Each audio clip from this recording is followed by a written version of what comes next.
बिहार का दिनारा विधानसभा क्षेत्र जहां पर एक नहीं बल्कि कई राजपूत धुरंधर इस वक्त मैदान में है।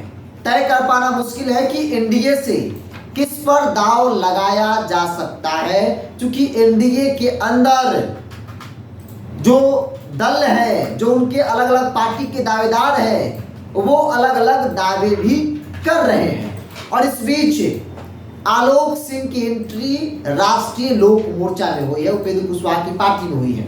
और कहा जा रहा है कि उपेंद्र कुशवाहा की पार्टी ने, उपेंद्र कुशवाहा ने आलोक सिंह को आश्वस्त किया है कि हम आपके लिए एनडीए के अंदर दिनारा की सीट लेंगे और आपको उम्मीदवार बनाएंगे। लेकिन क्या ये सब कुछ इतना संभव है? क्योंकि कई बड़े धुरंधर ऑलरेडी मैदान में तैयारी कर रहे हैं और इन तमाम चीजों पर बातचीत होगी। आगे बात करेंगे, लेकिन इससे पहले नमस्कार, द इंडिया टॉप देख रहे हैं, मैं हूं आपके साथ बिरजू सिंह। बिहार विधानसभा चुनाव 2020 नीतीश कुमार की पार्टी तीसरे नंबर की पार्टी बन गई थी, जिसमें बड़ी भूमिका चिराग पासवान की थी। जहां जहां जेडीयू चुनाव लड़ी, वहां वहां चिराग पासवान ने अपने उम्मीदवार उतारे थे। नतीजा ये हुआ कि एनडीए के वोट बैंक में सिंधवाड़ी हुई और जनता दल यू को नुकसान हुआ। नीतीश कुमार तीसरे नंबर की पार्टी बन गए और उन तमाम सीटों में से एक सीट जो है दिनारा की थी। दिनारा जेडीयू की सिटिंग सीट थी। जेडीयू के विधायक थे जय कुमार सिंह।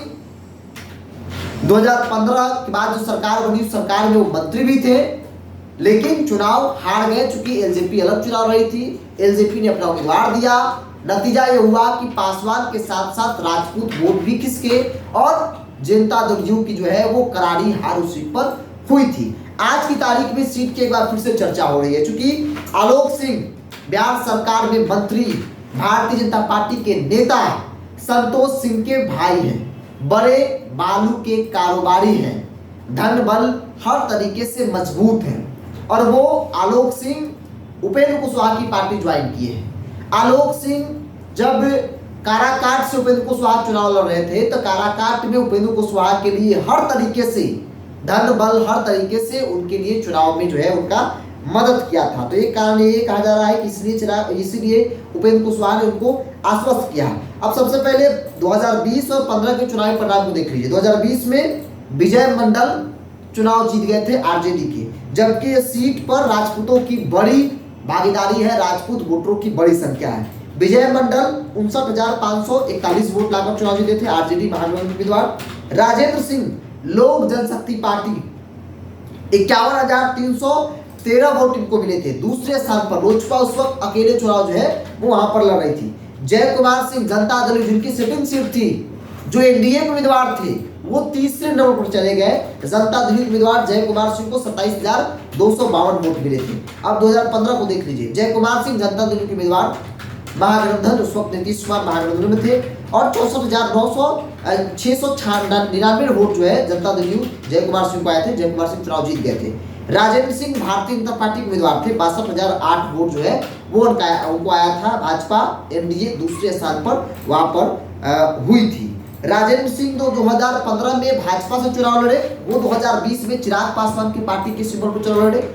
और न सिर्फ दिनारा बल्कि कई सीटों पर भाजपा ने अपने उम्मीदवार दिए थे चिराग पासवान को। नतीजा नीतीश कुमार को नुकसान झेलना पड़ा था। आज की तारीख में एनडीए के अंदर कई बड़े मजबूत चेहरे दिनारा में हैं। देखिए, दिनारा की बात किया जाए तो दिनारा में राजेंद्र सिंह है, मजबूत है, क्योंकि वहां पर राजपूतों की बड़ी आबादी है।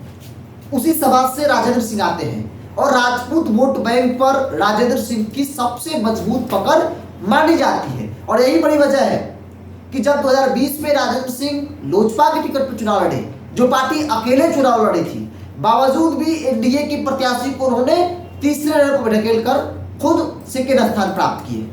तकरीबन 7,000 के आसपास वोट से राजेंद्र सिंह चुनाव हारे थे।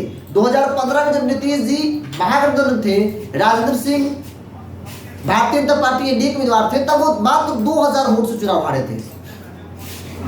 तो एक मजबूत दावेदारी राजेंद्र सिंह की है। जय कुमार सिंह भी है, चूंकि पिछली बार जेडीयू चुनाव लड़ी थी एनडीए के अंदर, तो ऐसे में इस बार भी जेडीयू की दावेदारी है। राजेंद्र सिंह तब लोजपा से चुनाव लड़कर जब हार गए तो फिर वो भाजपा में चले गए, घर वापसी की हो गई थी। आज की तारीख में भाजपा में है। भाजपा से उनकी दावेदारी दिनारा सीट पर है। एक नाम आलोक सिंह का भी है।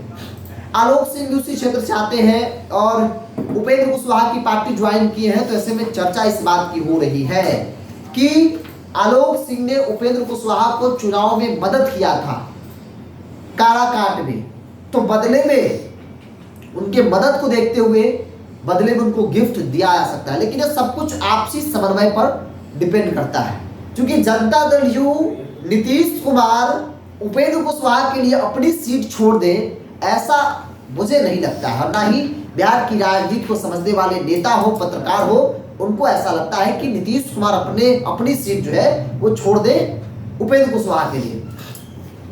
तो एक फैक्टर है कि उपेंद्र कुशवाहा की पार्टी इन मामलों में थोड़ा कमजोर है। लेकिन इन 3 नामों में राजेंद्र सिंह की दावेदारी सबसे मजबूत मानी जा रही है, क्योंकि जिस बड़ी आबादी राजपूत आबादी पर सबसे अच्छी पकड़ इन तीनों में से राजेंद्र सिंह का माना जाता है। जय कुमार सिंह भी है, लेकिन दूसरे स्थान पर आलोक सिंह की चर्चा इसलिए भी हो रही है क्योंकि आलोक सिंह चूंकि राजपूत समाज से आते हैं, राजपूत की वहां पर बड़ी आबादी है, और इसके अलावा धन बल हर तरीके से वो मजबूत है। बिहार सरकार में मंत्री संतोष सिंह के भाई है, तो भाजपा से कनेक्शन है, पहले हालांकि जेडीयू में थे।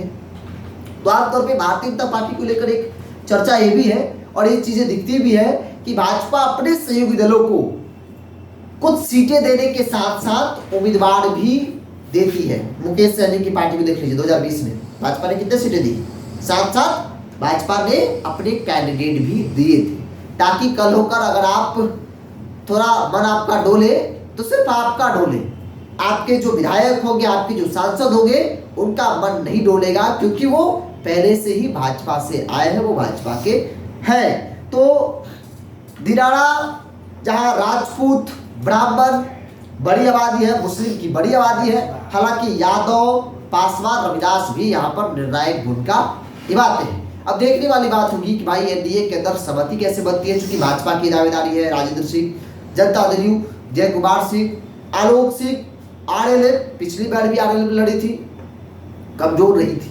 आरएलएफ शाहबाद के क्षेत्र में ठीक ठाक स्थिति आरएलएफ की है, उपेंद्र कुशवाहा की है, तो उपेंद्र कुशवाहा को भी आप इग्नोर नहीं कर सकते हैं। बहरहाल अब देखने वाली बात हुई कि भाई आगे क्या होता है।